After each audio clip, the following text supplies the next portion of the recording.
Hi friends, ഇന്ന് നമുക്കൊരു നാടൻ മീൻകറി ആയാലോ? ഒരാഡംബരമില്ലാത്ത എന്നാൽ രുചിയിൽ ഒട്ടും പുറകിലില്ലാത്തൊരു മീൻകറി ഉണ്ടാക്കാം. അതിനായിട്ട് 1 കപ്പ് തേങ്ങയും 4 ടീസ്പൂൺ മുളക് പൊടിയും 1/4 ടീസ്പൂൺ മഞ്ഞൾപ്പൊടിയും ഒരു ജാറിലേക്കിട്ട് കുറച്ച് വെള്ളമൊഴിച്ച് നന്നായി അരച്ചെടുക്കണം. അരപ്പൊരു ചട്ടിയിലേക്ക് ഒഴിച്ച് ആവശ്യത്തിന് വെള്ളമൊഴിച്ച് പാകത്തിന് പുളിയും 4 പച്ചമുളകും കുറച്ച് വേപ്പിലയും ഇട്ട് ഉപ്പും ഇട്ട് ആവശ്യത്തിന് വെള്ളമൊഴിച്ച് അടുപ്പത്ത് വെക്കണം.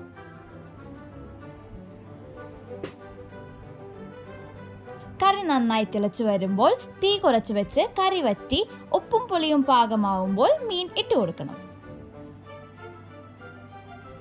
ചാനൽ സബ്സ്ക്രൈബ് ചെയ്യാത്തവരാണെങ്കിൽ ഒന്ന് സബ്സ്ക്രൈബ് ചെയ്ത് സപ്പോർട്ട് ചെയ്യണേ.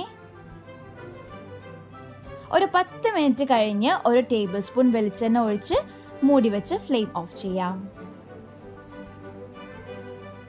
മീൻ കറി റെഡി.